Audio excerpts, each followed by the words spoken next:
একদিন বয়সের বাচ্চা, এটা হলো টিয়া পাখির বাচ্চা।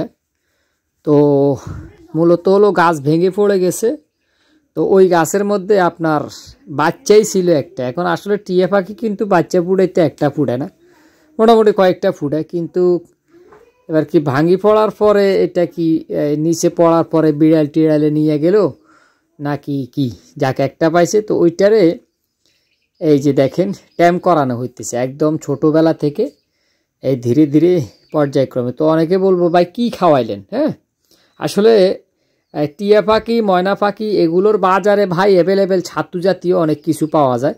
তো বড় হওয়ার পরে অনেকে ছাতু খাওয়ায়, তবে ছোট অবস্থায় হ্যান্ড ফিডিং করায়। হ্যান্ড ফিডিং হিসাবে বাজারে অ্যাভেলেবেল জিনিস আছে। হ্যান্ড ফিডিংয়ের মধ্যে আপনি যদি বিশেষ করে যারা কবুতর বিক্রি করে এরকম অনেকগুলো দোকান আছে দেখবেন। তো ওইসব দোকানে যায় যদি বলেন ভাই আমাকে হ্যান্ড ফিডিংটা দেন, হ্যাঁ। তো এখানে একটা বিষয় কি, হ্যান্ড ফিডিংয়ের মধ্যে আবার কবুতরের হ্যান্ড ফিডিং আছে, টিয়া পাখি বা ময়না পাখি এই জাতীয় এগুলার হ্যান্ড ফিডিং আছে। তো ওইটা আপনি হিসাব করে নিতে হবে। যেমন ছোটোবেলায় এরা মূলত হলো, যেমন আমরা একটা ফিজিয়ান মিল্ক আছে কবুতর, অবশ্যই ছোটোবেলা তাদের বাচ্চাকে ওরা এক ধরনের দুধ খাওয়ায়, ক্রপ মিল্ক বলে এটাকে। তো এরকম কিন্তু এই ছোটো পাখিদের বেলায় কিন্তু সেম, ঠিক আছে। তো টিয়া পাখির বেলা আপনি হ্যান্ড ফিডিংটা নিতে অবশ্যই এখান থেকে জাস্টিফাই করে নেবেন। এবং কি ওই হ্যান্ড ফিডিং আমরা মূলত গরম পানিতে গুলে গুলে ছোটোবেলা থেকে আস্তে আস্তে এটা খাওয়াইছি।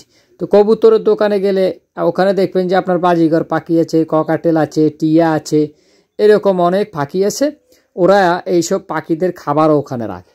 যখন পর্যায়ক্রমে ধীরে ধীরে সে একটু একটু খাবার শিখব, তখন তাকে ওই জাতীয় খাবারগুলো আপনারা খাওয়াবেন।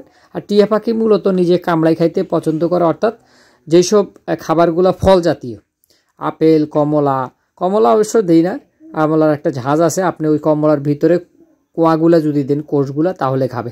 তবে আপনি এদেরকে আপেল দিতে পারেন, তরমুজ দিতে পারেন, হ্যাঁ, শশা, গাজর, হ্যাঁ, ক্ষীরা, ফুলকপি, এই জাতীয় যেসব জিনিসগুলো আছে এগুলো আস্তে আস্তে খাওয়াবেন। দেখবেন এগুলোতে কিন্তু প্রচুর পরিমাণে ভিটামিন, ক্যালসিয়াম থাকে। আর ওরাও এগুলা খাইতে খুব পছন্দ করে, ওদের মুখের এমন একটা আবার পেয়ারা দিবেন, পেয়ারাও কিন্তু ওদের খুব পছন্দের। এই যে এখন তরমুজ খাইতেছে।